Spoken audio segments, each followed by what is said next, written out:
y ponen donuts.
qué fue.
Mm,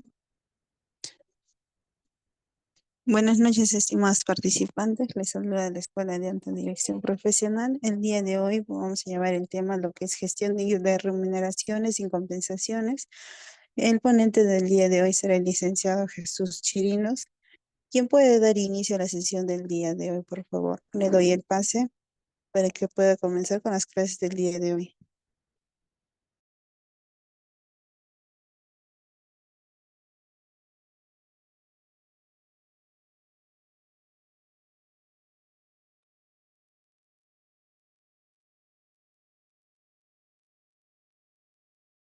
Buenas noches.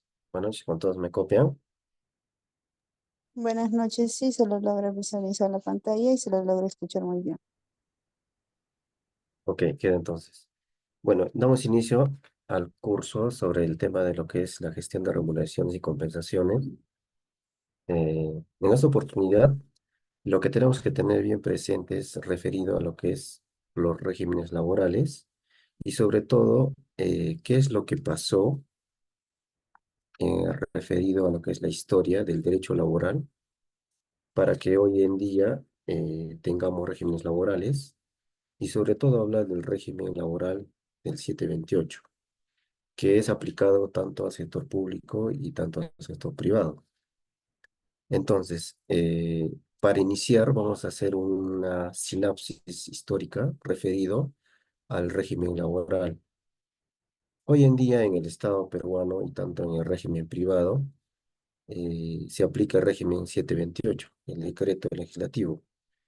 Adicionalmente, en el régimen público se aplica los tres regímenes laborales, que es el régimen 728, que es el régimen privado, el régimen 276 de la carrera administrativa y el régimen especial, que es el régimen CAS, ¿no? Del decreto legislativo 1057. Entonces, para empezar el tema de lo que es el régimen general, que se refiere al régimen 728, voy a dar unos alcances referidos a la sinapsis histórica. Bueno, entonces, hablar del régimen 728 referido a lo que es el régimen laboral privado, históricamente hay que ver el tema de lo que es cuándo es que los trabajadores reclaman sus derechos y cómo es que nacen los derechos laborales en el mundo, ¿no? Y obviamente todo lo que sucedió en el mundo trajo como consecuencia el nacimiento de los derechos laborales en el Perú. Esto trayó eh, mucho arraigo en en la legislación laboral de Perú. Entonces, empezamos.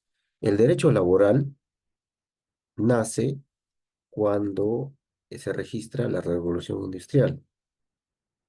en Inglaterra, ¿no? Esto sucedió por la invención de la máquina.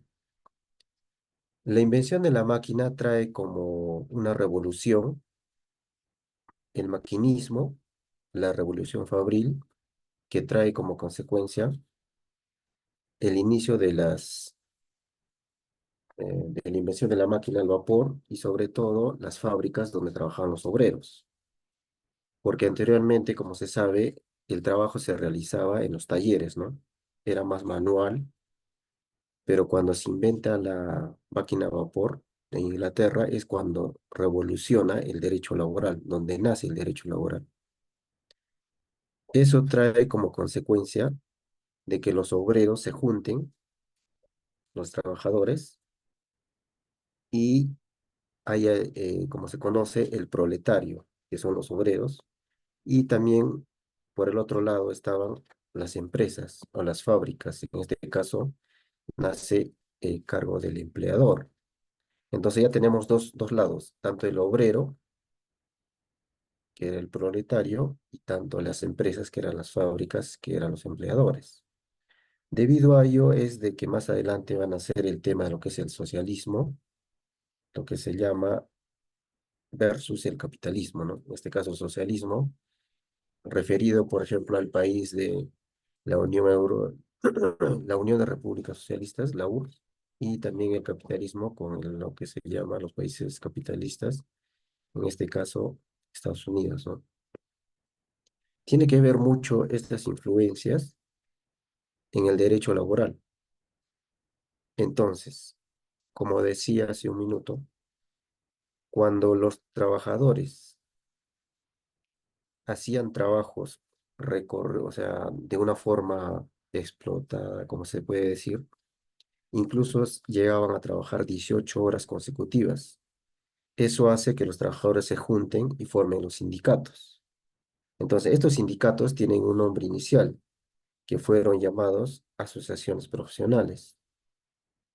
Estos trabajadores se reúnen para reclamar sus derechos y también decir Venga acá. Venga cuáles acá. eran los...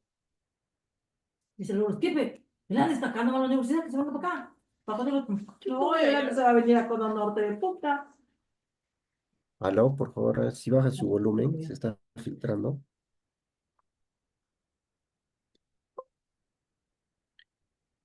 Ya, ok, continuamos.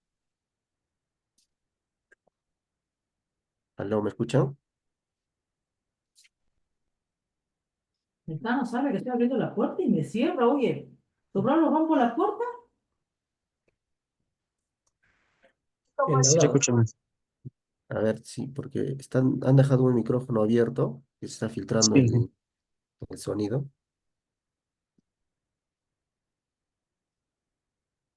¿Me escuchan para continuar?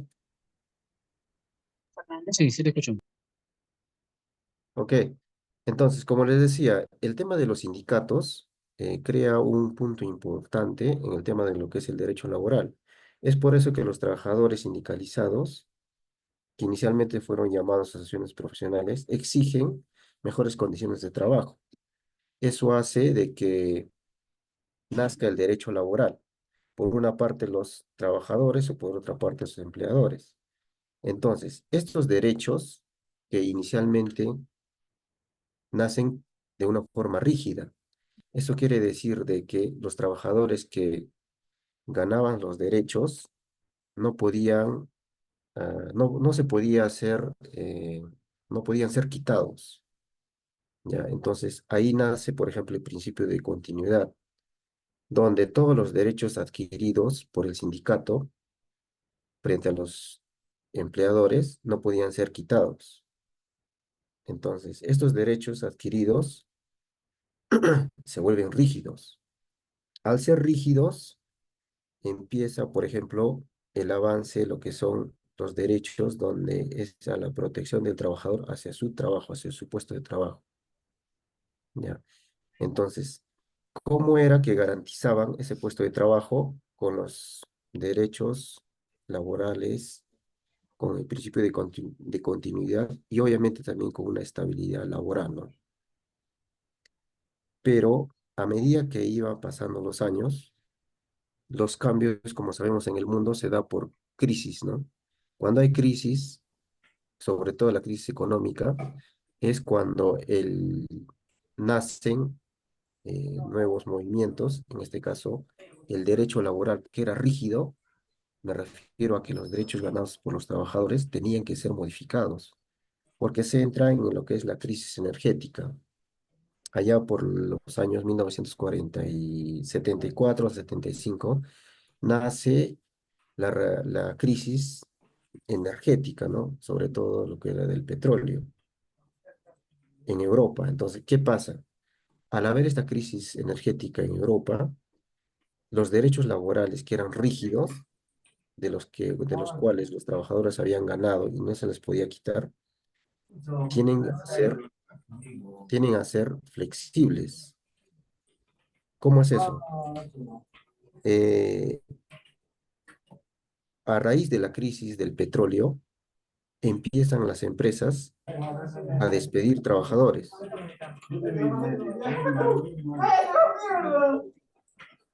ver, se está filtrando los sonidos. El señor Enzo, por favor, si podía anular su audio. Ok, gracias.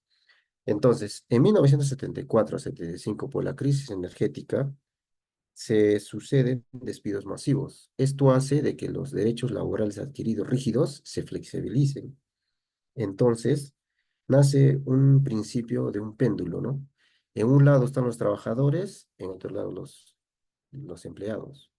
El péndulo tenía que ver mucho con la estabilidad económica, ¿no? Entonces, esta crisis hace que esos derechos se flexibilicen, ¿no? Entonces, se reúnen los ministros, por ejemplo, de los países en Europa y forman nuevos perfiles y nuevos enfoques para que los derechos laborales se flexibilicen por la crisis económica que había en esos años.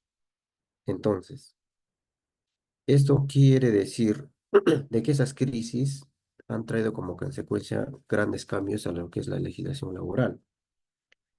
En este caso, si hablamos, por ejemplo, seguimos avanzando por el tema de lo que es el derecho y la sinapsis del derecho laboral, podemos hablar sobre el tema de lo que era la Guerra Fría, ¿no? Entre Estados Unidos, cuando acaba la Segunda Guerra Mundial, empieza la Guerra Fría entre Estados Unidos y los países de Europa versus el socialismo que era la URSS. Entonces, esto es muy importante porque esta crisis que se veía en el mundo después de la crisis del petróleo, después de la Segunda Guerra Mundial, hace que el derecho laboral eh, esté en dos tramos, en el tramo del capitalismo y en el tramo del socialismo. Entonces, lo que podemos enfocarnos ahora es en la historia del Perú, por ejemplo. Eh, como sabemos, el gobierno de Velasco era netamente orientado hacia la Unión Soviética, ¿no? Que era el socialismo. Y obviamente los derechos laborales eran pro trabajador, más que el empleador, ¿no? Y a eso también estaba enfocado, por ejemplo, si hablamos de la Constitución de 1979. Entonces, la Constitución de 79 está orientada al enfoque pro trabajador, ¿no? Donde era la economía social del mercado era el enfoque principal de la Constitución de 1979 en el Perú, donde los derechos laborales del trabajador eran superiores, en este se podría decir, eran mayores a los derechos de las empresas. Ya, era una protección pro trabajador porque estaba orientado al socialismo, ¿no? En este caso del Perú, que estaba orientado a lo que es la, la Unión Soviética, que era Rusia, ¿no? Que hoy en día conocemos como Rusia. Entonces, por el otro lado estaba el capitalismo, estaba dirigido por Estados Unidos y países de Europa. En este caso, se enfocaba en lo que es la economía neoliberal. Entonces, era el capitalismo versus el socialismo, ¿no? Entonces, orientado a lo que sucedía en el Perú, vamos avanzando y podemos enfocarnos en el año 1990. Entonces, en 1990, cuando el gobierno de Fujimori ingresa y gana las elecciones, se produce un choque, porque el gobierno de Alan García había dejado al Perú convertido en un país aislado, ¿no? Financieramente. Nadie quería darle préstamos a Perú. Entonces, al entrar el gobierno de Fujimori, lo que hace es conversa con el Banco Mundial y el Fondo Monetario Internacional, y donde le dice el Fondo Monetario Internacional cuál era la condición para que el Perú recibiera préstamos, ¿no? En este caso. Entonces, Fujimori lo que hizo fue acogerse al Fondo Monetario Internacional y le dijo, si tú quieres de que nosotros intervengamos en Perú, el Fondo Monetario Internacional, tienes que firmarme la carta de intención a Fujimori, como que le dijo, ¿no? Si tú quieres economía, si tú quieres solvencia para tu país, tienes que firmar la carta de intención. Eso le dio el Fondo Monetario Internacional, que obviamente está enfocado a los capitalistas, ¿no? Es por eso que en la Constitución de 1993, la que hoy en día rige, fue una imposición del Fondo Monetario Internacional al gobierno de Fujimori, que obviamente Fujimori, como no tenía un plan de gobierno, se podría decir, preciso y un plan de gobierno serio, simplemente se dejó llevar en el sentido a lo que le imponían y simplemente le aceptó. Y obviamente con la Constitución del 93 vienen las privatizaciones y al haber las privatizaciones, ¿qué vienen? Los despidos masivos, donde todos los trabajadores ven vulnerados sus derechos y se crea una inestabilidad laboral total, ¿no? Que hoy en día no existe la estabilidad laboral, ¿no?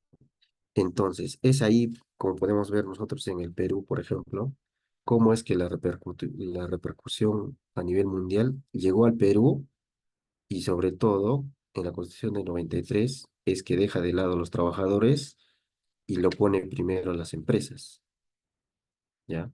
Entonces, para ello podemos hablar también de lo que es el tema de lo que es sinapsis históricas en el Perú. Por ejemplo, ¿no? Eh, podemos ver que, por ejemplo, en 1985 y anteriormente a ese año habían dos lados, ¿no? Estaban los obreros, estaban los empleadores. Entonces, cada uno tenía su ley. Por ejemplo, la ley del obrero era la ley 8439. Estaba enfocado directamente a preservar los derechos de los trabajadores. Y en el caso de los empleadores, había la ley 4916, que estaba enfocado a lo que es los empleados, ¿no? Entonces, podemos ver aquí una diferencia. Esa iba a perder. Buenas noches. A ver si anulan sus audios, por favor, para continuar. Ay, ¿y los cómicos? Señorita No, Mari, se está me filtrando tienes. el sonido. Tía,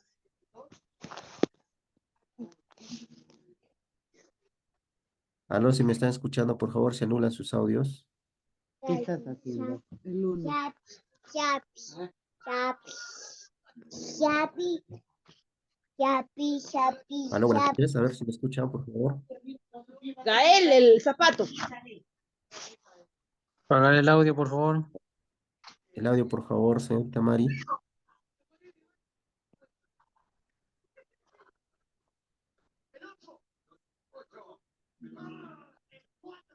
A ver, continuamos entonces. En el Perú se veía que tanto los empleadores y los trabajadores tenían sus normas, ¿no? En este caso hablamos de los obreros, la 8439, y de los lados de los empleados teníamos la 4916. Entonces, había tanta diferencia que incluso el gobierno creó dos hospitales, ¿no? Hospitales para los empleados y hospital para los obreros, ¿no? En este caso, por ejemplo, podemos hablar en Lima, había, por ejemplo, el hospital del obrero de la Almenara, que solo se hacían atender ahí los trabajadores obreros.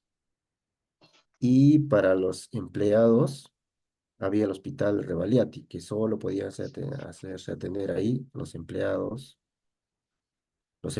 perdón. Entonces, como podemos ver en el Perú también había una rigidez en el sentido de que una cosa son los obreros, otra cosa son los empleados, ¿no? Esto hace de que, por ejemplo, cuando estaba el gobierno de Alan García, sale la ley, la 24514, donde el gobierno del Ministerio en el gobierno de Alan García, el doctor Carlos Bustamante, el ministro de Trabajo, eh, está enfocado a lo que es pro trabajador. En este caso es hablar de la ley 24514, ¿no? Esa ley está enfocada por el tema de lo que es el principio de pro trabajador. Entonces, podemos ver de que en el Perú, luego que el gobierno de Fujimori se instala y firma la carta de intención con el Fondo Monetario Internacional, simplemente lo que se sucede es la privatización de los derechos laborales, donde se pone en primer enfoque las empresas y luego los trabajadores. ¿Ok? Entonces, ahí es donde se rompe el equilibrio también de lo que era el, el tema de lo que eran los trabajadores y lo que eran los empleadores. Entonces, un enfoque también importante, lo que tenemos que ver y recordar es, por ejemplo, la crisis ¿Dónde lo habrá que puesto? pasó en el mundo. Por ejemplo, en 1989 sucede un tema muy importante, donde sucede la caída del muro de Berlín. En la caída del muro de Berlín suceden dos lados, donde estaba el socialismo versus el capitalismo. Esto hace de que tanto el capitalismo y el socialismo No, no lo voy a jalar, se rompan. que este me va a molestar. Buenas noches, disculpe, señorita Mari, si podría anular el audio, no me deja continuar con el... Si podría anular, por favor, el audio. Ok, entonces, lo que puedo manifestar en este sentido es de que en el Perú, al suceder, por ejemplo, en el mundo, la caída del muro de Berlín y deshacerse la Unión Soviética y entrar el gobierno de Fujimori, se va al lado del capitalismo, en este caso, al lado de la economía neoliberal, que en este caso estaba comandado por Estados Unidos. Entonces, Estados Unidos, cuando ingresa el gobierno de Fujimori, le pone condiciones al Perú y le dice que como es un país inelegible y para que sea un país financieramente aceptable en el mundo, el Fondo Monetario Internacional le dice a Fujimori que tiene que firmar la carta de intención.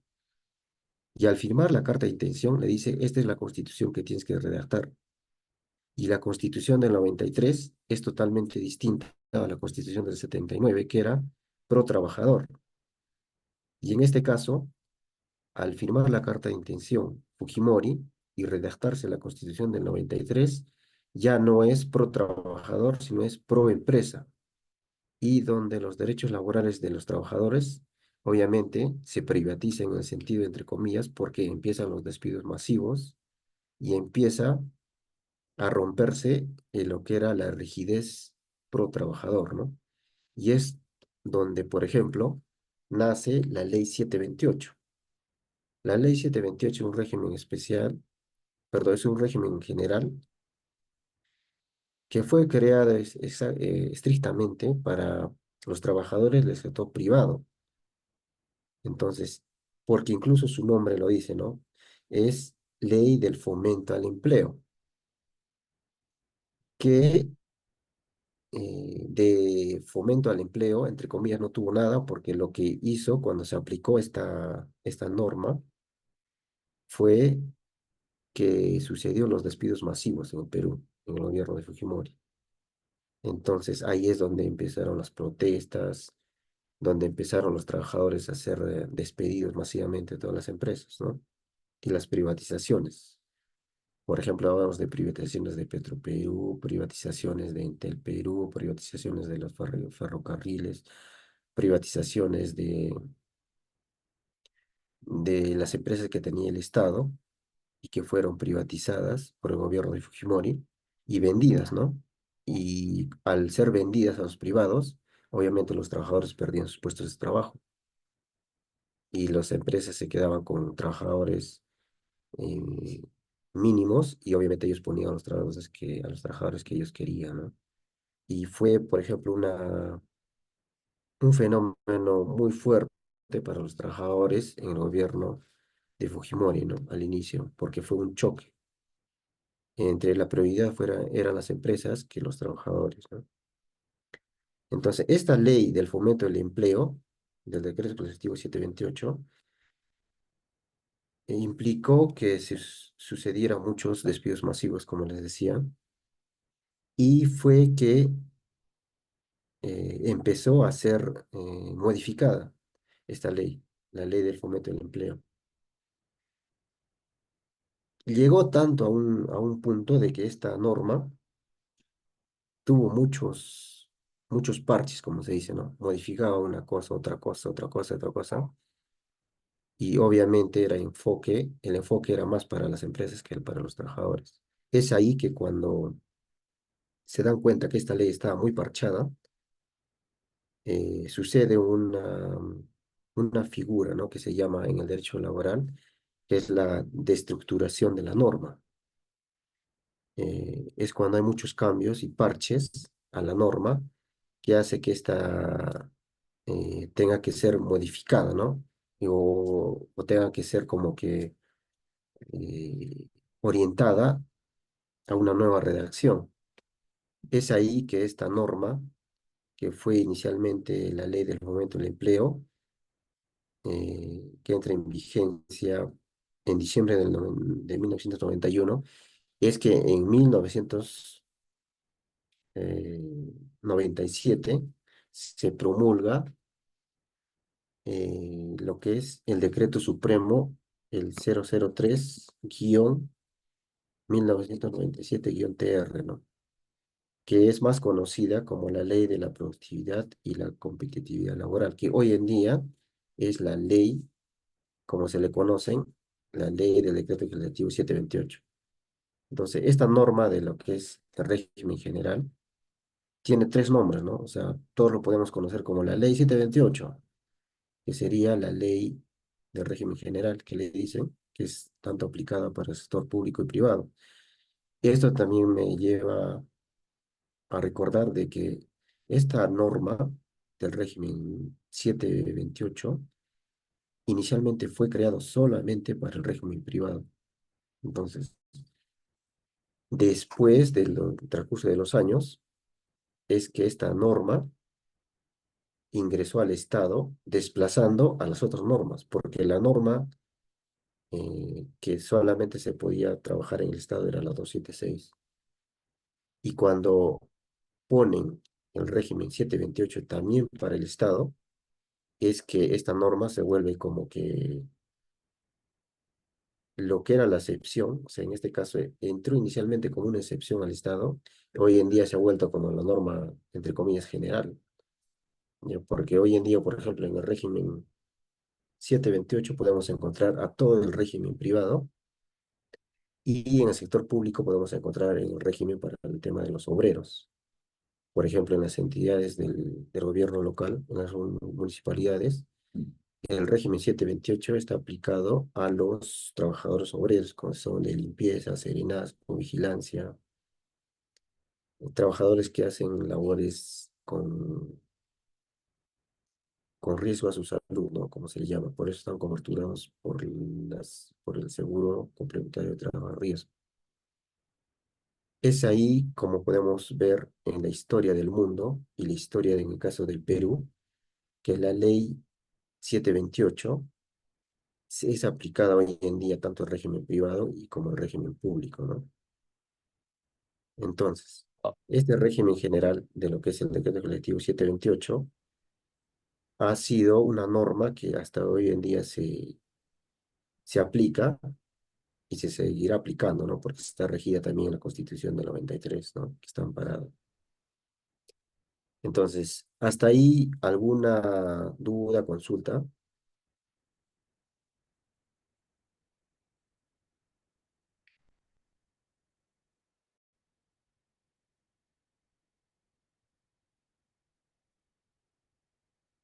Ok, entonces continuamos. Entonces, ese es el enfoque. Yo quiero tenerlo presente para que ustedes tengan conocimiento que tanto la historia en el mundo ha repercutido totalmente en lo que es el derecho laboral y sobre todo en nuestro país, ¿no? Como podemos recordar y haciendo esta sinapsis de la historia, todo lo que sucede en el mundo, tarde o temprano, repercute en nuestro país. Y en este caso, en la Constitución de 1933, la que hoy rige, fue un choque muy fuerte, ¿no? Cuando se implementó y cuando se impuso esta Constitución para los obreros, para los trabajadores, ¿no? Entonces, tener muy presente eso y también enfocarnos, ¿no? Cómo es de que esta legislación laboral tuvo antecedentes que hasta hoy en día están cambiando. Hoy en día la Constitución 93 está teniendo muchos cambios, ¿no? Que hoy en día la Constitución del 93 a lo que era inicialmente, los congresistas son los que cambian, ¿no? Y obviamente no permiten de que haya un plebiscito, ¿no? Donde se consulte a la gente y se diga, ¿quieres un cambio en su Constitución, sí o no? Pero solo los congresistas cambian a su manera, ¿verdad? Entonces, está sucediendo como sucedió, por ejemplo, la ley del fomento del empleo, ¿no? Que sucedió que había tantos cambios que hay que tener presente que cuando una norma nace, cuando se promulga, cuando se pone en, se podría decir, en versión y cuando se cumple esa norma, repercute también secuencialmente a otros aspectos. Es por eso que las leyes, cuando se promulgan y se hace un cambio, va a repercutir también en el enfoque que ha sido presentado una norma, ¿no? Una ley. Entonces, hoy en día la Constitución del 93 ha sido sujeta a muchísimos cambios y siguen haciendo cambios. O sea, sucede como la ley del fomento del empleo, ¿no? Que en su momento era tanto los cambios dijeron, no, tiene muchos cambios esta norma, tenemos que crear una nueva norma porque ya tiene muchos cambios. Y es ahí cuando nace el, el texto único ordenado del 003-97-TR, ¿no? Que hoy en día se conoce como lo que es la ley del régimen general del 728. ¿Ok? Entonces, dicho esto, estamos viendo sobre el desarrollo de lo que era el derecho laboral.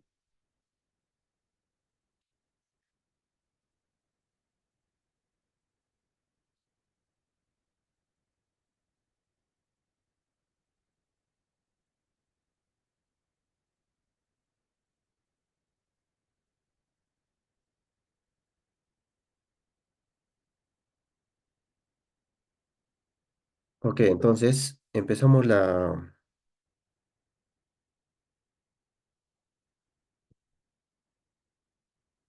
por ejemplo, el desarrollo de las diapositivas tiene por el enfoque principal desarrollar el derecho de los trabajadores en este caso, y sobre todo estudio del decreto legislativo 728, ¿no? Que hoy en día se usa en el régimen privado y en el régimen público, ¿no? Entonces, referido a los antecedentes de los derechos laborales, ya expliqué cómo sucedió en el mundo, los antecedentes que ha tenido y las consecuencias que ha tenido en el Perú. Entonces, pasamos a la siguiente diapositiva.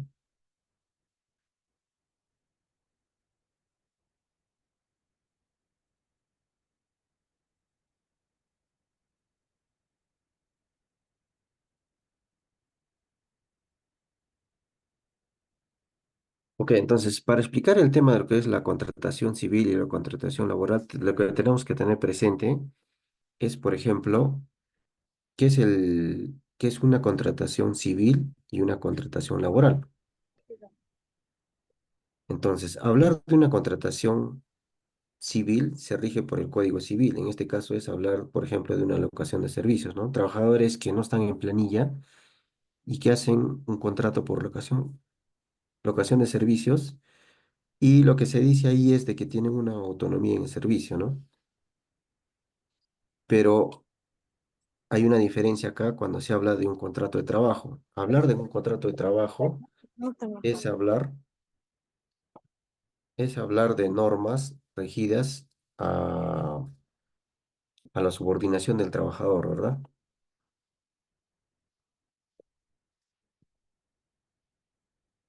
Entonces, ¿qué sucede si pese a tener, por ejemplo, un contrato de locación de servicios,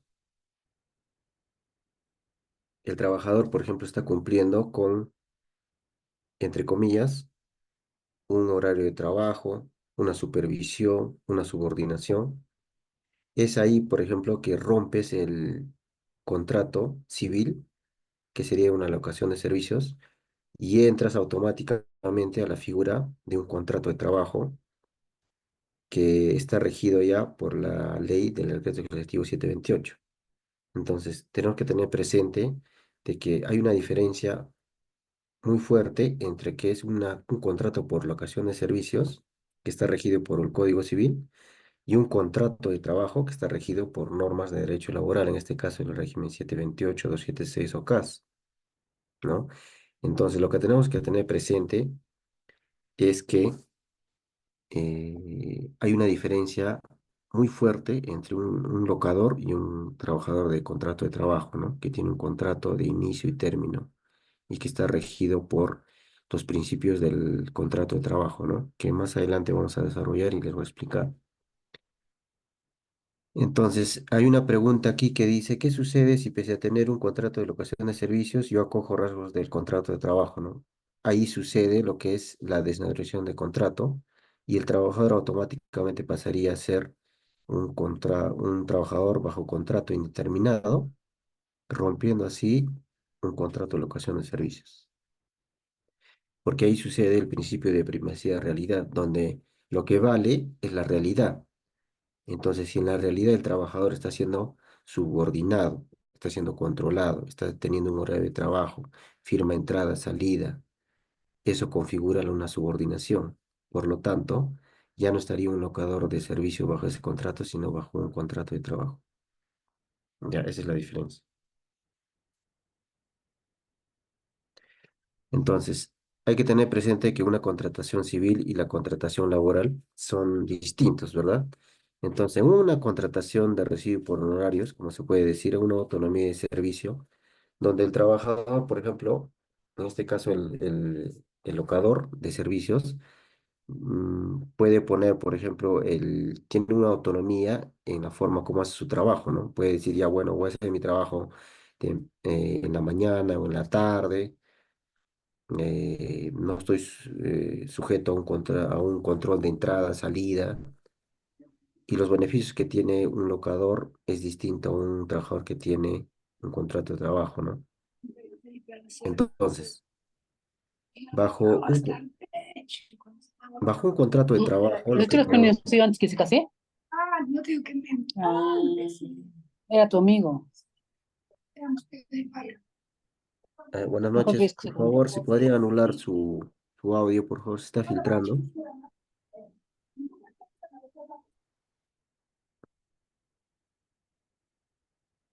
Ok, entonces, para hablar un contrato de trabajo, tenemos que tener presente de que hay una dependencia, ¿no? En este caso, es el empleador sobre el trabajador. Lo que podemos ver aquí es, por ejemplo, la dirección. Mientras que un trabajador de locador de servicios tiene una autonomía en prestar su servicio, en un contrato de trabajo sucede todo lo contrario, ya que un trabajador está sujeto al poder de dirección, ¿no? Entonces, el poder de dirección tiene tres, se podría decir, figuras. Entonces, el poder de dirección, en este caso la subordinación, está regida por un control, ¿no? En este caso el trabajador está controlado, está dirigido y también puede ser sancionado. Entonces, cuando hay una subordinación en un contrato de trabajo, ¿a qué se refiere con una subordinación, no? Es en que el trabajador está controlado porque tiene, por ejemplo, un horario de entrada, de salida, un horario de refrigerio, de entrada, de salida. ¿Por qué está dirigido? Porque al firmar un contrato de trabajo, le dice cuáles son sus funciones y también está regido por el reglamento interno de trabajo, ¿no? Que tiene que ver mucho con la subordinación, ¿no? El trabajador está subordinado y está dirigido. Y la sanción, que tiene que ver con el trabajador, si no cumple sus funciones, está sujeto a ser sancionado, despedido, amonestado, etcétera, etcétera, ¿verdad? Esa es una subordinación, que es muy distinto a un contrato por locación de servicios, ¿no? Entonces, en un contrato de trabajo también lo que se tiene que ver es que puede ser verbal o también puede ser escrito. Verbal puede ser un contrato indeterminado, ¿no? Y si ya sabes que iniciamos el trabajo mañana, bajo el régimen 728, ¿no? Entonces ya, tu trabajo es indeterminado, no necesitamos contratos, ya. Entonces, ya, es un contrato indeterminado. También puede ser por escrito, puede ser indeterminado, pero normalmente cuando es por escrito es por un contrato modal, donde se pone al trabajador un inicio y un fin, ¿no? Cuando empieza y cuando acaba su contrato, bajo un contrato modal, ¿no? A tiempo determinado. Entonces, y la figura también es de que siempre tiene que ser remunerado, ¿no? Entonces, la diferencia entre un trabajador de locación de servicios y un contrato de trabajo es que bajo el contrato de trabajo tiene que haber las tres figuras, ¿ya? Entonces, las tres figuras tienen que ver con que tiene que haber una prestación de servicio, ¿ya? Y esta prestación de servicio dice que tiene que ser totalmente personal, ¿ya? La prestación de servicios, ¿a qué se refiere una prestación de servicios personal? Es que el trabajo tiene que ser desarrollado exclusivamente por la persona que ha firmado el contrato. No puede ir, por ejemplo, el esposo, la pareja, no puede ir el hijo, no puede ir el papá, la mamá. Cuando el trabajador está delicado o enfermo, no pueden ir a hacer el trabajo del trabajador. A eso se refiere de que el trabajador tiene que cumplir la figura de una prestación personal del servicio. No puede ser reemplazado. La otra figura de un contrato de trabajo, el otro elemento importante es la remuneración. Es que por el trabajo que yo realizo, me van a pagar mis servicios o la producción que yo hago, por ejemplo, en una empresa, por ejemplo, que fabrica, no sé, fabrica maletines, fabrica carros, a eso se refiere una prestación de la remuneración, ¿no? Entonces, yo presto el servicio o yo presto mi fuerza laboral y a raíz de ello recibo una remuneración. Entonces, tiene que haber la segunda figura en un contrato de trabajo que sería la remuneración. Y la tercera figura más importante es la subordinación, ¿no? Si yo estoy subordinado, estoy dirigido, controlado y sancionado, tiene que ver mucho con mi contrato de trabajo, porque es un contrato laboral. La diferencia en un contrato de locación de servicios es que no estoy subordinado. Sí tengo una remuneración, porque sí al servicio que presto voy a recibir una remuneración, sí. La prestación de servicios debe ser personal, sí, pero lo que diferencia un contrato de trabajo a un contrato de locación de servicios es la subordinación, como les digo. ¿Ok? Entonces podemos ver aquí en esta diapositiva que el control sobre la prestación desarrollada es personal.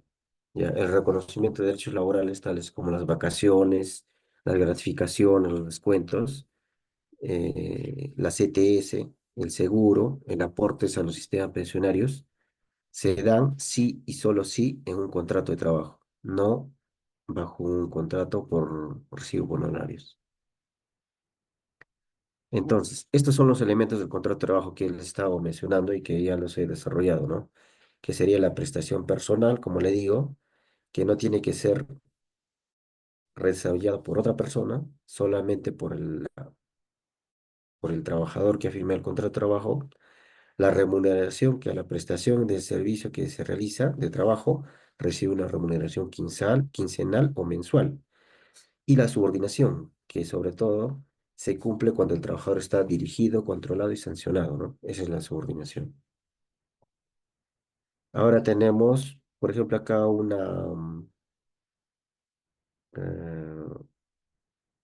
eh, habla, por ejemplo, del principio de la primacía de la realidad, ¿no? Donde cuenta, son los hechos cuentan más que los documentos, como se dice, ¿no? Si yo, por ejemplo, soy un trabajador de locación de servicios y estoy siendo controlado mi ingreso, salida, estoy siendo dirigido, estoy siendo sancionado, ingreso con una marcación de entrada y salida, ahí lo que cuenta es el principio de primacía de la realidad, ¿no? Que se dice que los hechos están sobre los documentos, ¿no? Mi contrato puede decir que yo soy un contrato por locación de servicios, pero la realidad estoy siendo controlado bajo los principios de la subordinación, la prestación personal y la remuneración, y automáticamente estaría bajo un contrato de trabajo y no bajo un contrato por locación de servicios, ¿no? A eso se refiere el principio de primacía de realidad. Aquí, por ejemplo, tenemos los tipos de trabajadores. En este caso, el tipo de trabajador que tenemos es trabajadores de dirección y trabajadores de confianza. Los trabajadores de dirección se refieren a los que están dirigidos y obviamente prestan la confianza del empleador, ¿no? Su periodo de prueba son 12 meses. Tienen, por ejemplo, el grado de responsabilidad que tiene que ver con los resultados de la empresa, tiene que ver también con los secretos que tiene la empresa y que tiene que permanecer en esa línea, ¿no? De mantener secreto y sobre todo están enfocados a defender a la empresa, ¿no? De frente a la dirección de sus funciones y las responsabilidades que se tienen. También tenemos, por ejemplo, trabajadores de confianza bajo el régimen 728. Este el régimen general, habla de los trabajadores de confianza cuando eh, hablan también de la pérdida de confianza, cuando un trabajador constituye una situación especial que exige un contrato de trabajo. Su periodo de prueba es de 6 meses. Por ejemplo, no tienen derecho a horas extras. Asimismo, de igual forma, se pueden decir que están mm, sujetos también a un control, ¿no?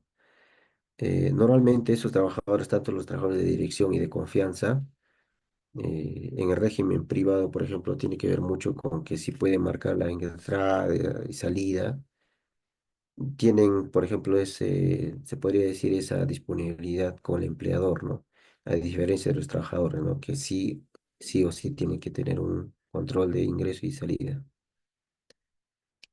¿Ok? Entonces, el periodo de prueba para los trabajadores de confianza es de 6 meses, a diferencia de los trabajadores de dirección, que son 12 meses, ¿no?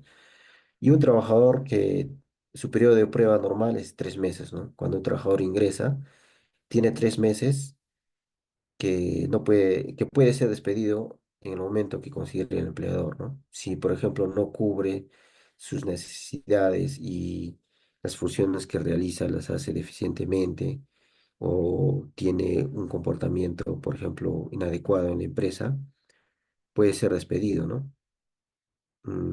En 3 meses el empleador lo puede despedir porque no ha pasado el periodo de prueba, ¿no? Que sería 3 meses.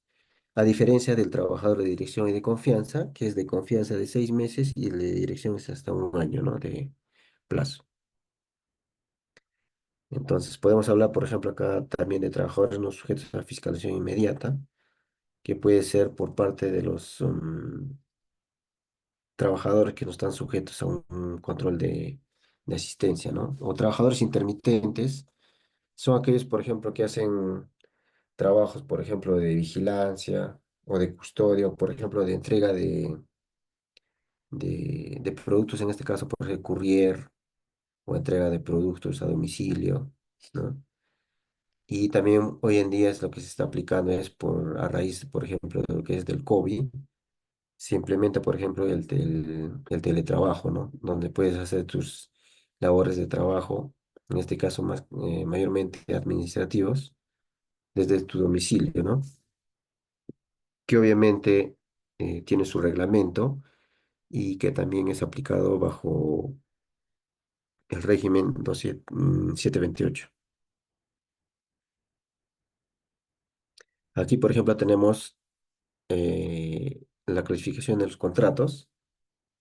Como les decía inicialmente, los contratos de trabajos están determinados a un plazo indeterminado y a un plazo fijo, ¿no?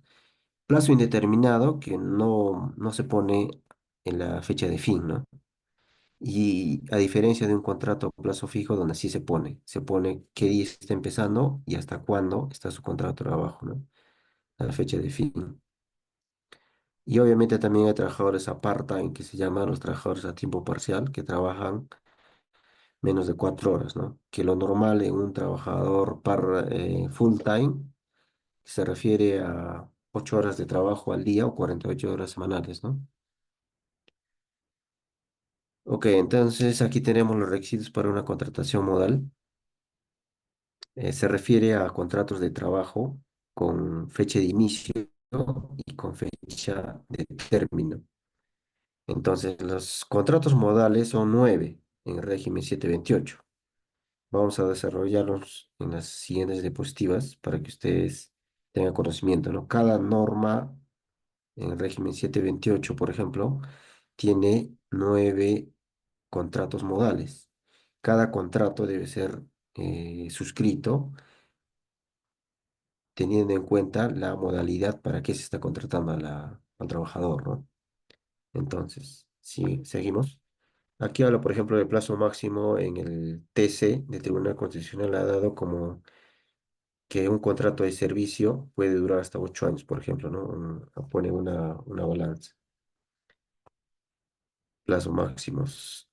Entonces, vamos a hablar acá de la desnaturalización de contratos, donde les comentaba de que un contrato de trabajo de forma modal puede ser, por ejemplo, desnaturalizado cuando se realiza el tipo de contrato, se suscribe y no se cumple con el tipo de contrato que se ha realizado y se está realizando otras funciones a lo que se ha realizado. Ahí, por ejemplo, se desnaturaliza el contrato y el trabajador pasa a ser un trabajador indeterminado y ya no un contrato modal.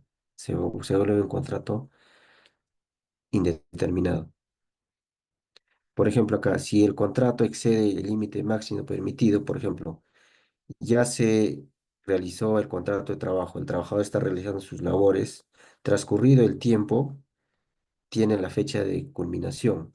No se le hace la adenda o no se le amplía el contrato y el trabajador sigue laborando, ahí automáticamente se produce la desnaturalización de contrato, donde el trabajador pasaría a un régimen en general por un contrato indeterminado. Ya no sería un contrato modal, porque ya se ha desnaturalizado, porque el trabajador sigue laborando con su contrato ya vencido. Si el trabajador continúa laborando después de la fecha de vencimiento, si el trabajador de un contrato de obra o servicio, por ejemplo, está prestando servicios de una forma distinta a lo que realiza su contrato, ahí también se realiza la figura de una desnaturalización de contrato. Y también, por ejemplo, ¿no? Cuando se demuestra que hay una existencia de una simulación de fraude o de se ha realizado un contrato que no debe suscribirse y que simplemente cuando se lleva al Ministerio de Trabajo, esta es analizada y se demuestra que es un contrato que puede ser desnaturalizado, ¿no? Y automáticamente el trabajador pasa a ser un trabajador indeterminado. Entonces, aquí tenemos, por ejemplo, los primeros tres contratos modales. Estos son los contratos temporales, por ejemplo, donde se dividen sujetos a modalidad. Estos contratos, por ejemplo, tenemos por lanzamiento de nueva actividad. Por ejemplo, en este caso, el plazo máximo de este tipo de contrato es de 3 años. Por ejemplo, si la empresa, por ejemplo, se dedica a elaborar mm, calzado, por ejemplo, ¿no?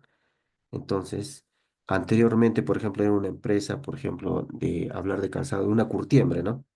Era una curtiembre, se dedicaba, por ejemplo, a lo que era el tema de lo que es la preparación de los cueros para fabricar calzados. Pero al tener ya, por ejemplo, presupuesto y obviamente para tener un cambio de producción, no solamente va a producir, preparar el cuero. Lo que quieren hacer, por ejemplo, ahora es una nueva actividad, por ejemplo, elaborar ya también el calzado de esos cueros iniciales que preparaban. Ahí se podría iniciar, por ejemplo, un contrato de lanzamiento de una nueva actividad, ¿no? Ahí, por ejemplo, se tiene que realizar ese tipo de contrato, que tiene una duración máxima de 3 años. El siguiente contrato es el contrato por necesidad de mercado. Aquí, por ejemplo, ¿no? Es un plazo máximo que tiene de 5 años, ¿no? En 5 años no puede ser, hasta 5 años como plazo, como máximo se puede ir alargando, ¿no? O sea, una adenda, si es una adenda, otra adenda, ¿no? Pero no puede pasar los 5 años. Entonces, por necesidad de mercado, por ejemplo, un ejemplo es que es una empresa, por ejemplo, farmacéutica, ¿no? Y, por ejemplo, por el tema de, por ejemplo, del contagio que hubo del COVID, entonces hay un aumento, por ejemplo, de los antigripales, ¿no? O hubo. Entonces, se necesita, por ejemplo, por necesidad de mercado, contratar mayor personal. Entonces, ahí que tiene que realizar este tipo de contrato, ¿no? Por necesidad de mercado. El otro contrato es por reconversión empresarial. Ahí, por ejemplo, la duración máxima es por un tema de 2 años, por ejemplo. Un ejemplo es que una empresa, por ejemplo, se realiza, está dedicada a comercializar telas, pero de pronto compra una máquinas, entonces quiere, por ejemplo, hacer con esas telas producir, por ejemplo, mochilas, etcétera, etcétera, o prendas de vestir, entonces ahí hay una reconversión, ¿no? Entonces está cambiando de modo de producción. Es ahí cuando se puede realizar este tipo de contrato, reconversión empresarial.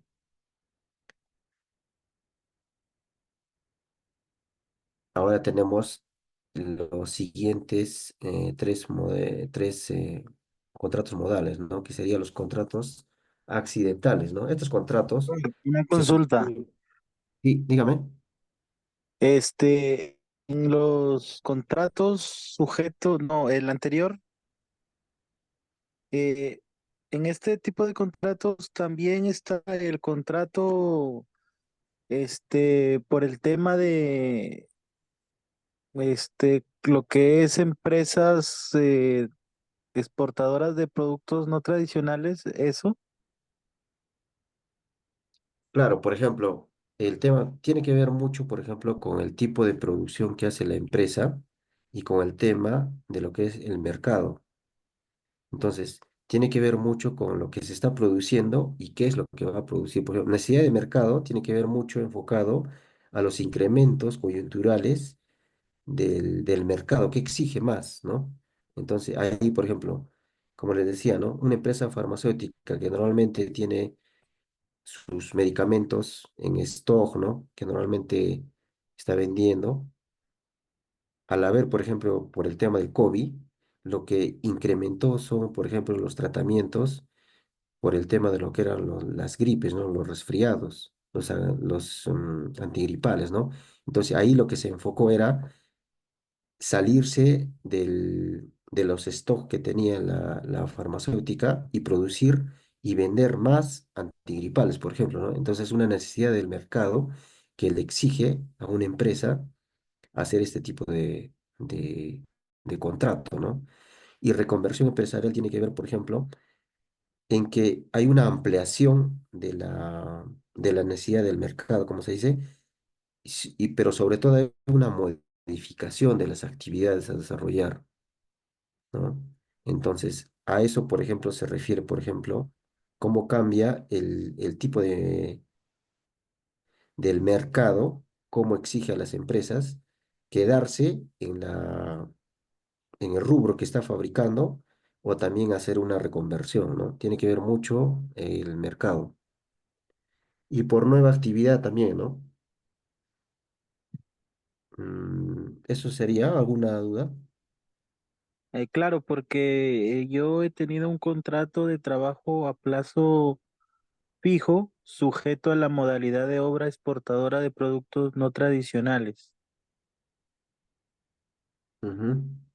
Ujú. Entonces, yo tuve, ingresé para la época de pandemia el 6 de febrero del 2020. Entonces, yo firmé contrato cuando ingresé el primer día. Luego, como fue época de pandemia, seguí trabajando normal, ganaba mis beneficios normal, mi gratificación CTS, todo, pero yo no firmé contrato algo de 8 meses y después de los 8 meses he vuelto a firmar contrato. Entonces ahorita estoy que pido esos contratos y en el Ministerio de Trabajo no se encuentran y el empleador tampoco los tiene. Entonces, al parecer, mm, como fue época de pandemia, no hubo contrato en ese tiempo. Firmé al ingreso, pero fue por un periodo de prueba de 3 meses. Vencidos los 3 meses, ya no, seguí ganando normal como un trabajador contratado, pero no tenía contrato firmado, hasta firmado hasta después de 9 meses, nuevamente. Ah, ya. Pero el contrato que usted firmó al inicio, ¿por cuántos meses eran? Fue por un contrato por 3 meses. Tres 6 meses meses. fue, Y seis pasados los meses. 6 Pero meses. pasaron los 6 meses, claro, o sea, pasaron los 6 meses y yo seguí trabajando normal, pero fue época de Ah, pandemia, ¿no? Entonces, como después ya todos regresaron a las oficinas, nuevamente creo que se dieron cuenta y nuevamente firmé contrato, pero yo he pedido esos contratos de esa época y esos contratos no están en la empresa y no están tampoco en el Ministerio de Trabajo. O sea, el empleador me dice que los va a pedir al Ministerio de Trabajo, el Ministerio de Trabajo me dice que no están ahí. Entonces, es evidente que contratos no hay, ¿no? No hay de esa época. claro. Lo que pasa que muchas empresas eh, hicieron eso y se acogieron al tema de lo que eran los decretos de urgencia por el tema del COVID. Es ahí también que muchas empresas empezaron a despedir trabajadores porque el gobierno dio decretos de que se cerraban, por ejemplo, algunas empresas que hacían rubros, por ejemplo, de la construcción, cerraron, ¿no? Entonces detuvieron también las empresas su producción, entonces Pero yo, o sea, en muchas mi de su caso, yo producción estuve trabajando o sea, sin contrato. trabajé normal, ¿no? Sin cortar, no me mandaron a casa, o sea, trabajé normal en pandemia, Ah, no has pero he tenido. detectado Entonces, que ese tiempo no hubo contrato, o sea, seguí trabajando normal, pero no hay contratos de ese lapso de tiempo. He vuelto a firmar después, pero no he firmado, o sea, no he regularizado esos meses. No, sino he firmado a partir de ese día que firmé nuevamente hacia adelante otra vez, pero de los meses anteriores no he regularizado y no hay contratos de ahí. O sea, trabajé prácticamente 6 a 9 meses sin contrato. claro. Una forma también es, por ejemplo, solicitar al empleador tu constancia del T-registro. En la constancia del T-registro, ahí Ya. aparecen los periodos. Por ejemplo, cuando un trabajador ingresa, tiene, por ejemplo, el empleador tiene el plazo de 24 horas para darte de alta en el T-registro. Es una plataforma de la SUNAT donde se registran los datos del trabajador. Y ahí se pone la fecha de inicio y la fecha de término, ¿ya? Entonces, en Claro, o la, sea, yo sí entiendo eso, sino que lo que yo voy es que como no ha habido contrato, o sea, eso me puede hacer a que yo pueda iniciar un proceso judicial para pedir, por ejemplo, un tiempo, que me repongan de manera indeterminada, porque prácticamente yo trabajé esos 9 meses o 6 meses sin contrato. A eso quiero llegar más o claro, menos, sí, ¿no? O sea, claro, el tema está de que cuando un trabajador no está con un contrato de trabajo donde te dice tu fecha de inicio es tal y tu fecha de término es tal, ese es un contrato modal. Si hay un trabajador que tiene una fecha de inicio y no tiene una fecha de término, o sea, no ha suscrito un contrato, automáticamente es un trabajador indeterminado. Ahora, en tu caso, por ejemplo, estás solicitando que te den los contratos y la empresa dice que no los tiene y que, entre comillas, no ha presentado al Ministerio de Trabajo, que el Ministerio de Trabajo también te dice que no los tiene. Lo que podría hacerse es de que, como te digo, la constancia del T-registro ujú. es una forma también que tú alegues de que tú iniciaste con la fecha del contrato de trabajo que registra en el T-registro, con la constancia de alta, y decir, ¿no? Yo he continuado trabajando, acá están mis boletas de pago, ¿ok? Es el segundo elemento, ¿no? Una constancia de alta del T-registro, tus boletas de pago y los contratos de trabajo que tengas, que obviamente esos adjuntas y se presenta al Ministerio de Trabajo para que pueda hacer una denuncia al SUNAFIL, ¿no? Entonces, SUNAFIL lo que va a hacer es pedir a la empresa que le haga llegar la documentación que ellos requieren, porque el SUNAFIL lo que hace es recabar toda la información que se refiere al trabajador, como son sus contratos, ficha del constancia del T-registro, boletas de pago, y también obviamente pide también las marcaciones, las marcaciones de entrada, de salida. Entonces, todo ello evalúa Sunafil y entra a un proceso, ¿no? Un proceso de evaluación. Y obviamente, si tú lo quieres llevar a un tema de juicio laboral, también lo puedes hacer aparte del Sunafil, también lo puedes hacer ante el Poder Judicial, ¿no? Al área laboral. Ah, ya. Claro, esa era mi consulta, porque, o sea, si se supone que he seguido trabajando sin contrato, me hacía un trabajador indeterminado ya. Sí, exacto.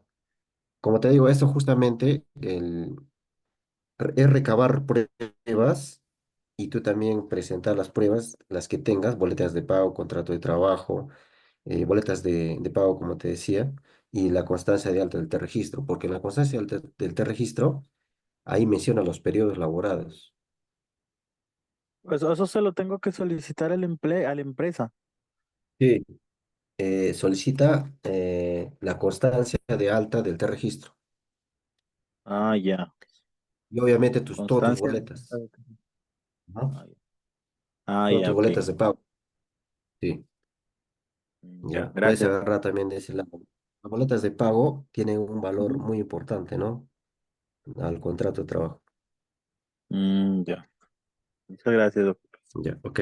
Entonces, continuamos. A ver, ya explicamos el tema de lo que eran los contratos de modales bajo contratos temporales. Ahora seguimos con los contratos.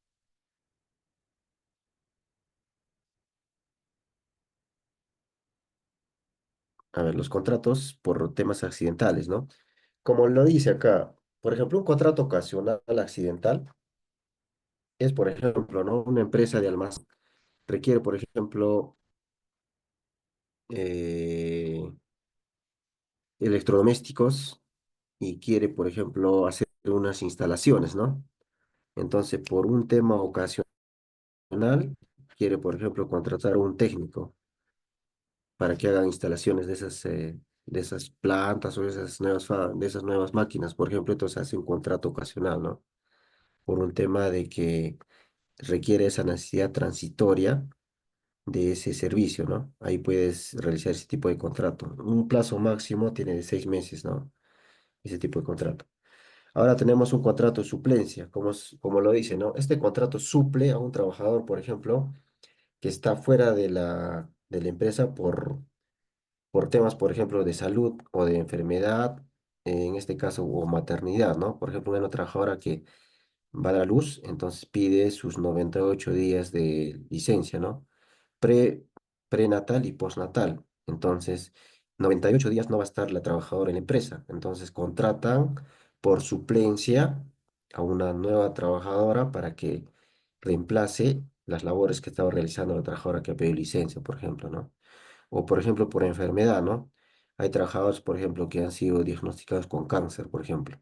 Están en tratamientos de quimioterapia, entonces no pueden, eh, en un plazo corto, por ejemplo, reintegrarse a la empresa, entonces pueden hacer un contrato por suplencia, ¿no? Por enfermedad, por ejemplo. Hay otro también, el contrato por emergencia. Aquí, por ejemplo, es de fuerza mayor en el sentido de que ha sucedido, por ejemplo, un incendio, ha sucedido, por ejemplo, un huaico, un terremoto. Entonces, por esa emergencia de fuerza mayor es que puedes contratar a trabajadores, ¿no? Por esa naturaleza, por contrato de emergencia, ¿no? Tiene una duración de lo que dure la emergencia, ¿no? Puede ser, no sé, 6 meses, ¿no? Tiene que ver mucho con lo que es la emergencia que está sucediendo. Y por último tenemos el contrato modal sujeto a lo que es por obra o servicio, ¿no? En este caso, por obra y servicio, tiene que ver mucho, por ejemplo, una empresa dedicada, por ejemplo, a la construcción de viviendas y quiere contratar a una ingeniera, por ejemplo, para supervisar ese edificio que están construyendo. Entonces, para una obra determinada o servicio específico, ¿no? Podría contratar. Así también tenemos un contrato intermitente. Por ejemplo, es una empresa, por ejemplo, que hace harina de pescado y, por ejemplo, tiene que ver mucho con lo que es que hay vedas, entonces reduce el personal, ¿no? Como, por ejemplo, es casi parecido a un contrato de temporada, ¿no? Por ejemplo, por el Día de la Madre, entonces hay, por ejemplo, que preparar, por ejemplo, venta de arreglos florales o, por ejemplo, una fábrica pues, de chocolatería, por ejemplo, quiere producir más chocolates por esa temporada del Día de la Madre, o de repente por verano, por ejemplo, se quiere contratar trabajadores que hagan, por ejemplo, el tema por ejemplo, de los helados, es por el tema de la temporada de verano, por ejemplo, ¿no? O de invierno, ¿no? Se va a fabricar más casacas, prendas, por ejemplo, entonces por temporada, ¿no? De invierno o de verano. Entonces tiene que ver mucho, como dice el tipo de contrato, ¿no? Por temporada, ¿no? Tiene que ver mucho con los climas o las temporadas de ventas, ¿no? Donde en qué meses hay mayores ventas, por ejemplo, ¿no? Eso sería, por ejemplo, los 9 tipos de contratos que están sujetos a modalidad, ¿no? Por ejemplo, ¿qué sucede cuando hay una modalidad de desnaturalización de contrato? Yo te contrato, por ejemplo, por temporada, ya, no sé, te contrato por verano para la fabricación de helados, por ejemplo, o para una fábrica de ropa para prendas de verano. Pasa la temporada de verano y te sigo contratando bajo este tipo de contrato. Ahí se sucede una desnaturalización de contrato, porque ya acabó la temporada y yo te sigo contratando bajo ese tipo de contrato. Lo que se tiene que hacer es cambiar el tipo de contrato, ¿no? Entonces, su duración tiene que ver mucho a la temporada. Ahí también sucede la desnaturalización de contratos porque no se cumple con el contrato que ha sido contratado. Entonces, se tiene que tener muy presente eso, que puede caer el empleador en lo que es la desnaturalización de contratos y el trabajador puede pasar a ser indeterminado.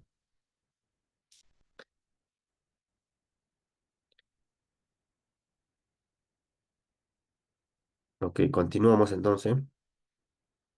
Aquí, por ejemplo, tenemos, revisando la página del Ministerio de Trabajo, aquí, por ejemplo, están los contratos sujetos a modalidad, ¿no? Están todos los formatos. El trabajador puede agarrar entrar a la página del Ministerio de Trabajo y entrar, ¿no? Y revisar si el contrato que está teniendo cumple con este tipo de contratos, ¿no? Entonces, también puede pedir una desnaturalización de contrato si no está sujeto al contrato que ha sido contratado, ¿no? Y esos son los contratos que están colgados en la página del Ministerio de Trabajo y cualquier persona puede entrar y puede revisarlos y puede descargarlos también. Ok.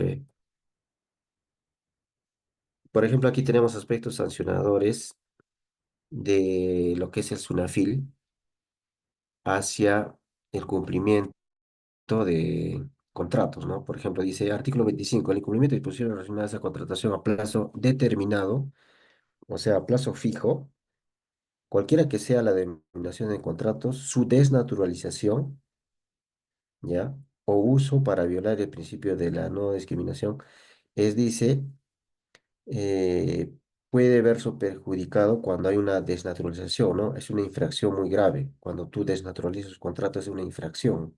Aparte que el trabajador puede pasar a ser indeterminado, la SUNAFIL también le impone una multa, y es una multa de una infracción muy grave, ¿no? Por desnaturalización de contrato.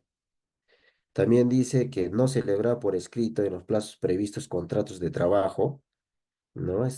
Por ejemplo, se cumple con el tema de lo que es la consulta que me hacía, ¿no? Sobre el tema de los contratos que no habían firmado. También a SUNAFIL puede aplicar ahí una multa, ¿no? Por no celebrar por escrito en los plazos previstos en los contratos de trabajo. Cuando este sea un requisito exigible, como entregar el contrato, no entregar el contrato de trabajo de una copia al trabajador dentro del plazo establecido, ¿no? O sea, hay hay una suscripción de un contrato y tiene que darle una copia al trabajador, una copia al empleador y una copia al Ministerio de Trabajo, ¿no? Entonces, el trabajador tiene todo el derecho de exigir que se le entregue la copia de su contrato de trabajo. Y obviamente, el no hacer eso, también la SUNEFIL sanciona con una infracción muy grave de no entregar el contrato de trabajo al trabajador, ¿no? Y le pone una multa a la empresa. Aquí, por ejemplo, tenemos las multas de sanción económica. En este caso, por ejemplo, podemos ver el número de trabajadores, ¿no? Por el tema de que son las microempresas pequeñas y no MIPES, ¿no? El número de trabajadores es de 1 a 10, es una microempresa, una pequeña de 1 a 100 y una empresa de régimen general, en este caso una gran empresa sería de 1 a 1000, ¿no? Trabajadores. Y las faltas tienen que ver, ¿no? Con microempresa, leves, pequeña empresa grave y muy graves, ¿no? Cuando son faltas del SUNAFIL. Aquí, por ejemplo, tenemos la tabla de multas. Gravedad de la infracción se divide en tres: leve, grave y muy grave. Y la gravedad de la infracción igualito. Y tiene que ver mucho con los números de trabajadores afectados, ¿no?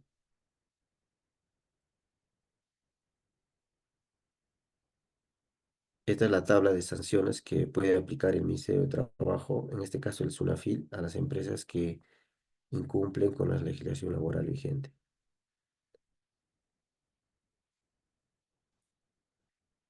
Ok, aquí tenemos, por ejemplo, los regímenes laborales en la administración pública.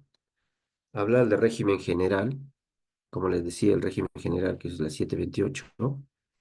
Se tiene que tener en conocimiento también de que esta norma, como les decía al inicio, fue creada inicialmente solamente para el régimen privado, pero hoy en día el régimen 728 se aplica también al régimen en lo que es el sector público y de los cuales forma parte también de lo que es el régimen de la carrera administrativa en el caso de los 728, de lo que se refiere a lo que es los regímenes laborales del sector público.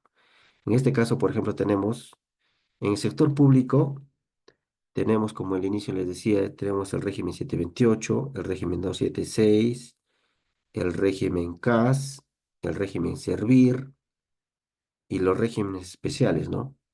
Como podemos ver aquí, por ejemplo, hablar del régimen general es hablar del régimen del decreto legislativo 276, que también se le conoce como ley de la carrera administrativa.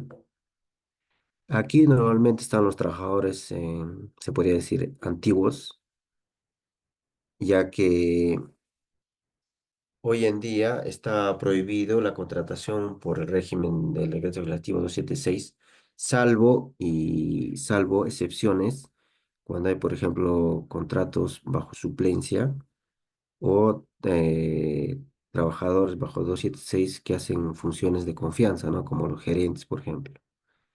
Ellos sí pueden hacer un contrato por confianza bajo el régimen 276. Ya, pero hoy en día ya no se hace concursos públicos para el decreto legislativo 276 para que ingresen trabajadores, está prohibido. Solamente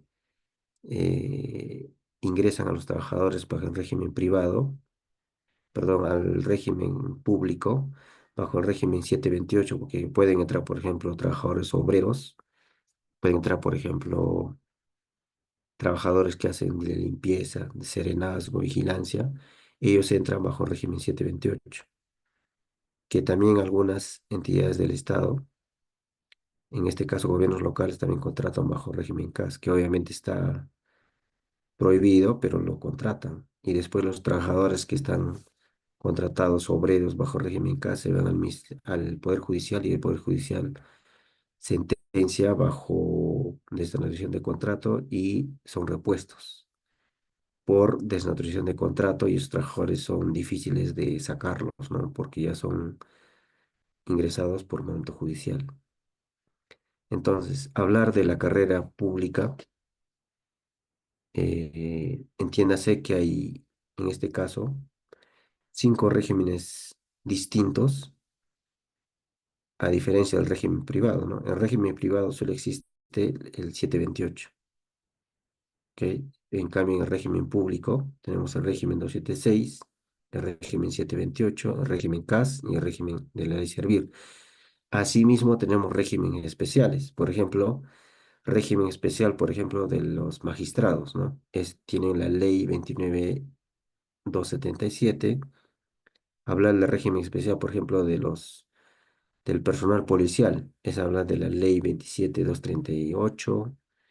Hablar, por ejemplo, del Ministerio Público, del decreto legislativo 052.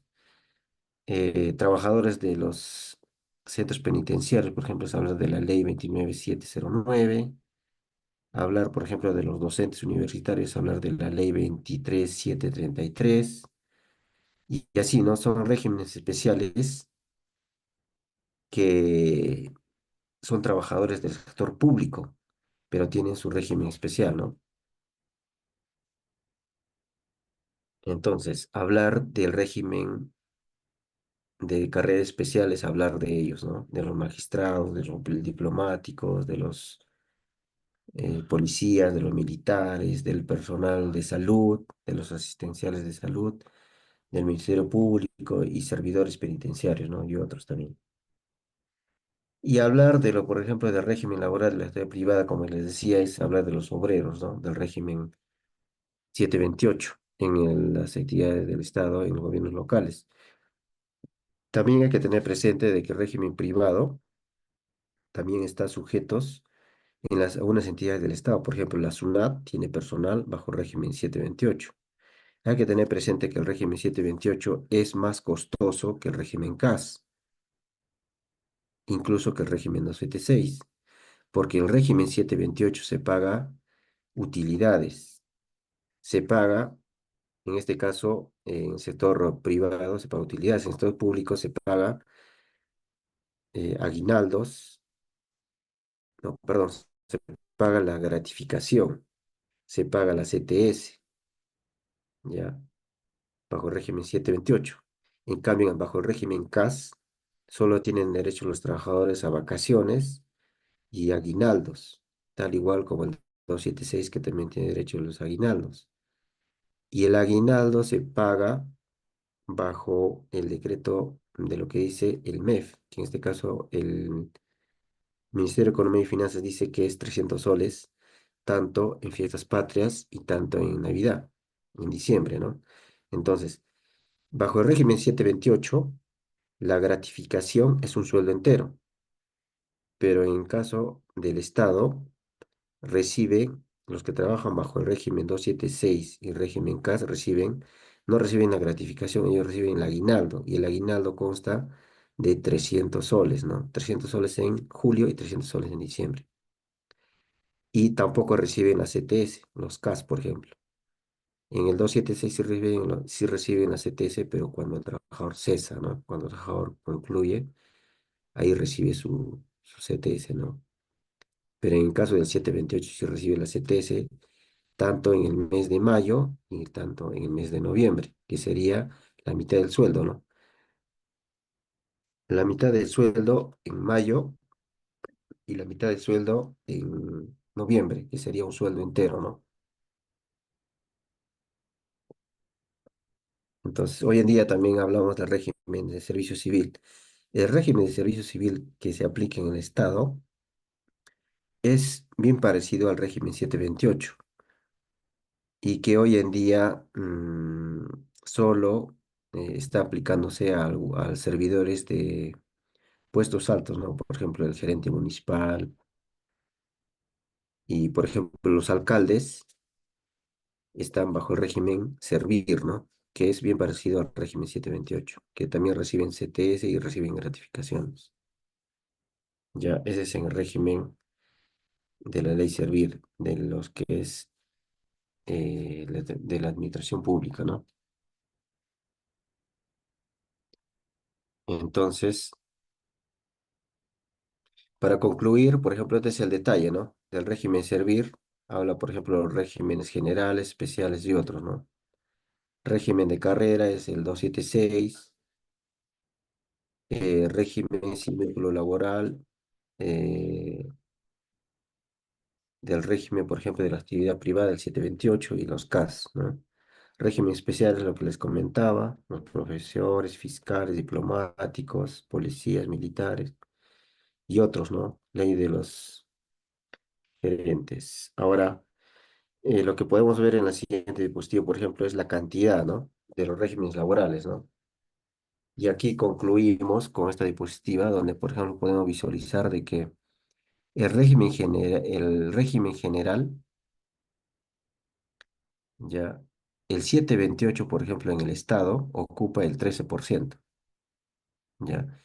De ahí tenemos, por ejemplo, el régimen de las carreras especiales ocupa el mayor porcentaje, ¿no? Ahí están, por ejemplo, las leyes de las carreras especiales, en este caso, los militares, magistrados, diplomáticos, los enfermeros, los policías, están, por ejemplo, también los trabajadores de los penales. Entonces, las carreras especiales ocupan en el Estado el 50% del régimen en el Estado, ¿no? De carreras especiales. El CAS está en un 19%, ¿no? Se podría decir que está en el segundo puesto, ¿no? Primer puesto están las carreras especiales, segundo puesto están los CAS, que ocupan el 19%, tercer puesto están los 276, que son trabajadores antiguos, y los 728 ocupan el 13%, ¿no? Que sería en el cuarto puesto, en el cuarto lugar están. Y obviamente que en el quinto puesto estarían los trabajadores de la ley Servir, ¿no?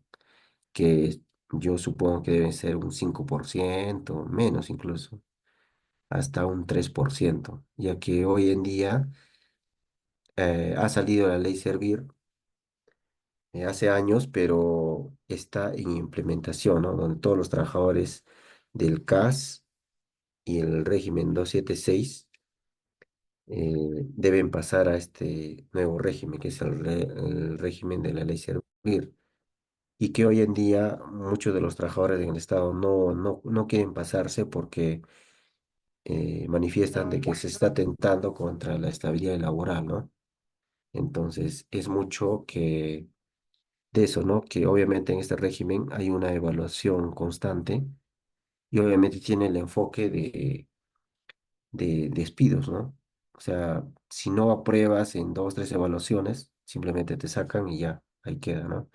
Es por eso que hay ese temor también de los trabajadores nombrados y trabajadores indeterminados y también del régimen CAS que no quieren pasarse al régimen de la ley Servir, ¿no? Porque hay un tema de lo que es su estabilidad laboral estaría en peligro, ¿no? Es por eso de que la ley Servir aún a la fecha ocupa un porcentaje mínimo en el Estado.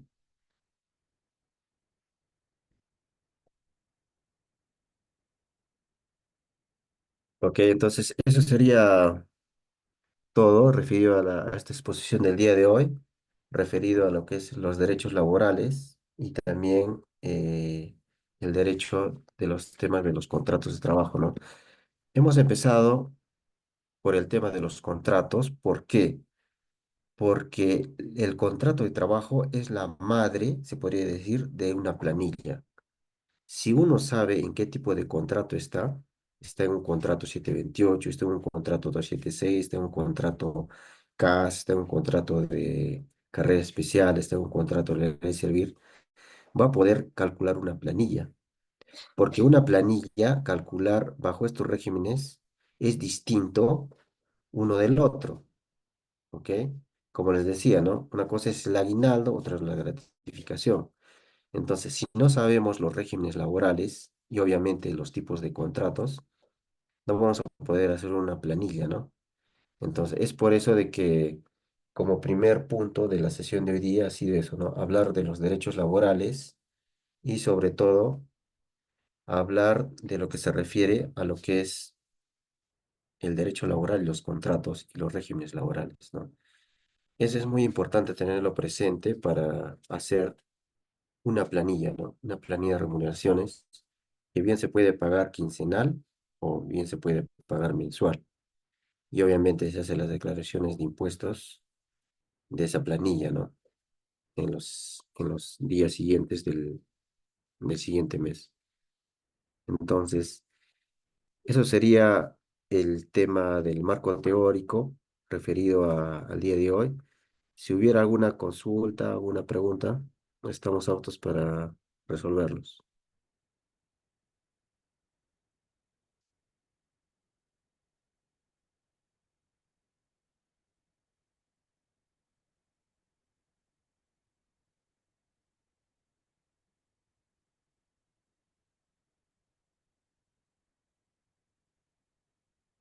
¿Aló, me escuchan?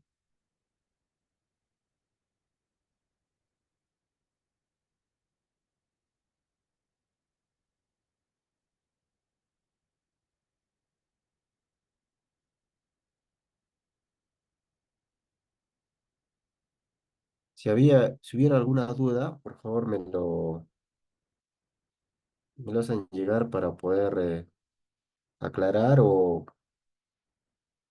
o continuar a la siguiente sesión, ¿no? Para el día de mañana, para ya ver el tema de lo que son las remuneraciones, ¿no? Para ver el tema de las planillas. Por eso es muy importante saber el tema de lo que es el derecho laboral y el tema de los contratos, ¿no? Los regímenes laborales.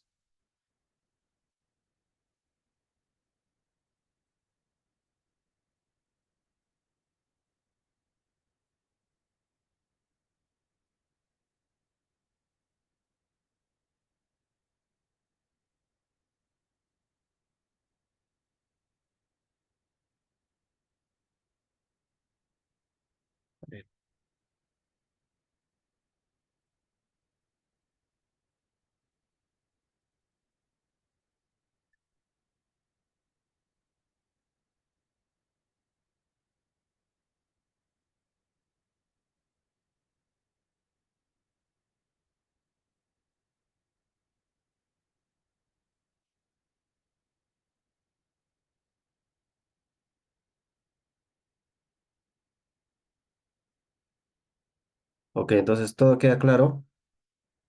Con eso concluimos la clase de hoy día para empezar el día de mañana con el tema de lo que es las remuneraciones y las planillas.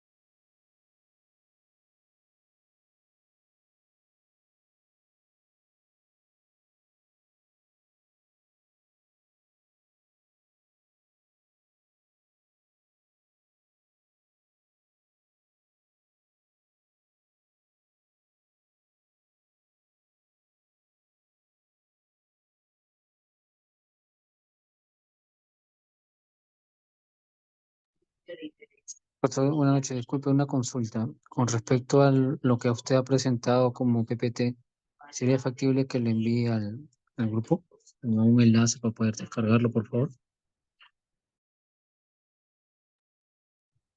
Ah, sí, sí, sí, estoy coordinando para enviarle al Muchas coordinador. gracias, estimado ponente, para la sesión del día de hoy. Sí, sí, se lo voy a hacer llegar las diapositivas para que también lo puedan leer, repasar y mañana continuamos en tal caso.